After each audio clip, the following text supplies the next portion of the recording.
Azad Samaj party आगामी 11 सितंबर को रामलीला मैदान पर संविधान लीला आंदोलन करेगी। ग्रेटर नोएडा प्रेस क्लब में आयोजित प्रेस कॉन्फ्रेंस में मंडल अध्यक्ष तालिब चौधरी ने कहा कि 11 सितंबर को दिल्ली रामलीला मैदान में संविधान लीला का आयोजन किया जाएगा, जिसमें संविधान को समाप्त करने की केंद्र सरकार के मंशा पर प्रहार किया जाएगा। जय भीम, नमस्कार, आदाब। मेरा नाम तालिब चौधरी है। मैं मेरठ मंडल अध्यक्ष हूँ आजाद समाज पार्टी काशीराम।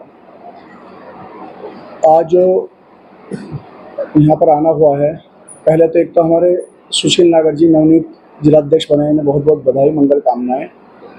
दूसरा 11 सितंबर के लिए जो माननीय प्रभारी जी ने बताया आपको कि देश के अंदर जो आरक्षण पहले से ऑलरेडी मिला हुआ था 27% ओबीसी को और 15% एससी को और एसटी समाज के जो 7.5% का आरक्षण है वो भी आज तक आज़ादी के 74 साल में आज तक पूरा होने का काम नहीं हुआ है।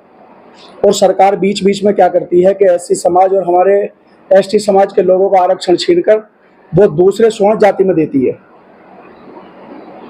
जैसा 69,000 शिक्षक भर्ती घोटाले में हुआ, आदरणीय चंद्रशेखर आजाद जी भीम आर्मी आजाद समाज पार्टी ने वो लड़ाई बहुत ही मजबूती से लड़ी लखनऊ में और उन्हें हक दिलाने का काम किया। कल आपने देखा होगा जो यूपी के उप मुख्यमंत्री हैं उनके घर के आगे वो उसे जो लागू सरकार ने कही है कि जो 69,000 शिक्षक भर्ती घोटाला उन्होंने किया था, उन्होंने वो लागू करने के लिए वो जो वहां पर गए थे तो वहां पर लाठीचार्ज का काम किया। तो इसी तरीके से देश में बार बार क्या होता है कि आरक्षण छीनने का काम कर रही है सरकार। तो हम सरकार को इस 11 सितंबर के आंदोलन से भी चेताना चाहते हैं कि वो जो आरक्षण खत्म करना चाहती है, बड़े ही सारे देश के दल शांत हों, लेकिन आजाद समाज पार्टी इस देश में विपक्ष का काम कर रही है। किसी भाई का जो आरक्षण मिला हुआ है वो समाप्त नहीं होने देगी। भीम आर्मी आजाद समाज पार्टी किसी भी कीमत पर आरक्षण को समाप्त नहीं होने देगी। हर गरीब, दलित, शोषित, पिछड़े और के साथ मजबूती के साथ आजाद समाज पार्टी खड़ी है। तो इसलिए 11 सितंबर के दिन रामलीला मैदान दिल्ली में एक विशाल पूरे देश से बहुत कार्यकर्ता आएंगे आजाद समाज पार्टी और भीम आर्मी के, और ये दिखाने का सरकार को काम करेंगे और चेताएंगे कि वो आगे से आरक्षण खत्म करने की सोचे भी ना, खत्म करना तो दूर की बात, सोचे भी ना। मीडिया को संबोधित करते हुए प्रदेश सचिव कपिल आजाद ने कहा कि किसी भी तरीके से संविधान में संशोधन पर आरक्षण से छेड़छाड़ बर्दाश्त नहीं की जाएगी। यदि सरकार के द्वारा ऐसा प्रयास किया जाएगा तो पूरे देश में सड़कों पर महा आंदोलन होगा।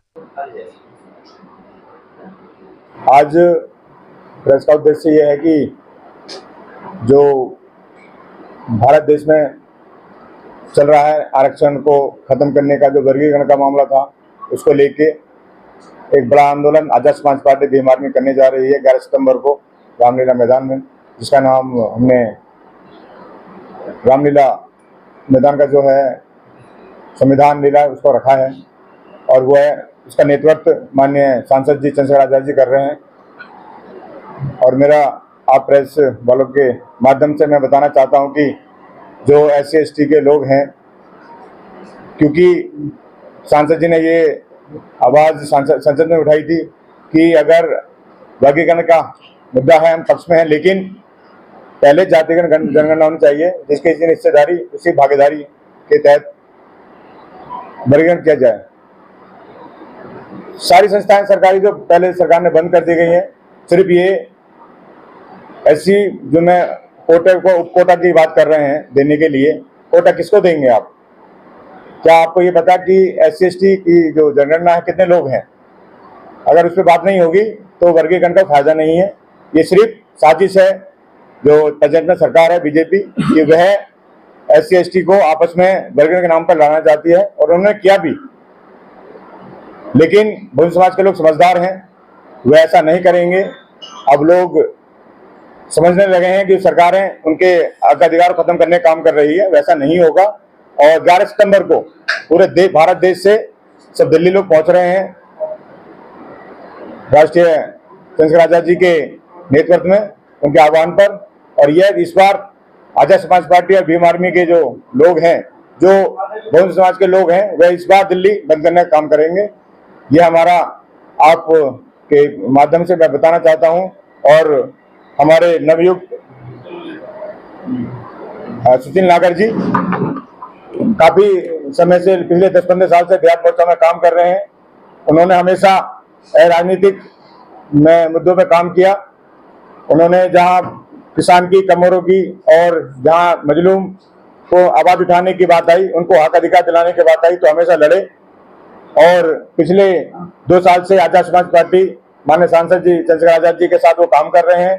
उनको लगा कि कोई नेता है जो देश में शोषित समाज के लिए लड़ता है और वह अपने हक अधिकार दिलाने के लिए पूरे देश में जहां जहां पर बहुजन समाज का अत्याचार होता है उसको न्याय दिलाने के लिए काम करते हैं।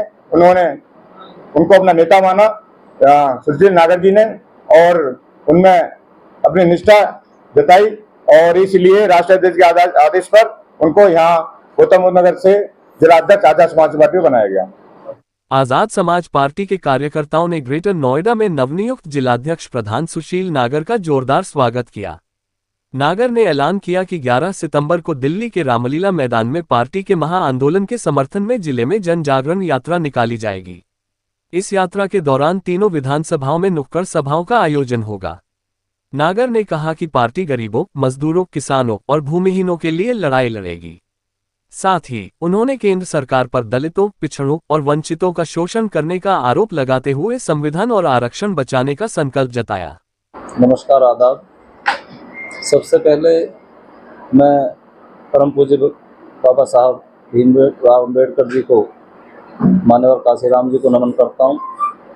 सभी बहुजन समाज में जन्मे संतों, गुरुओं, महापुरुषों को नमन करता हूँ और धन्यवाद करता हूँ अपने राष्ट्रीय अध्यक्ष आदरणीय सांसद श्री चंद्रशेखर आजाद जी का, जिनके निर्देश पर माननीय प्रदेश अध्यक्ष जी सुनील चित्तौड़ जी और हमारे मंडल अध्यक्ष तालिब चौधरी जी, हमारे प्रदेश सचिव भाई कपिल आजाद जी, अमित गुर्जर जी, निजाम चौधरी जी, अमित कसाना जी, सभी साथियों की वजह से अब मुझे आज आजाद समाज पार्टी गौतम बुद्ध नगर का जिलाध्यक्ष नियुक्त करने का अवसर प्राप्त हुआ। हम राष्ट्रीय अध्यक्ष जी के निर्देश और पार्टी के निर्देश पर जितने भी कार्यक्रम आयोजित होंगे उन सब में तो हिस्सेदारी करेंगे ही, लेकिन आज विशेष रूप से 11 तारीख में जो रामलीला मैदान दिल्ली में संविधान लीला होने जा रही है उसके पक्ष में और उसकी तैयारियों के संबंध में हम आपको अवगत कराना चाहते हैं।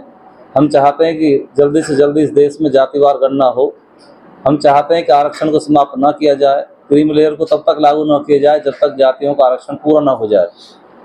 हम चाहते हैं कि EWS कोटे की तरह 10% का आरक्षण कमजोर वर्ग के लोगों को अलग से दिया जाए, और हम ये भी चाहते हैं कि प्राइवेट कंपनियों में और प्राइवेट रोजगार में भी आरक्षण की व्यवस्था लागू हो। रोहित प्रियदर्शन, ग्रेनो न्यूज।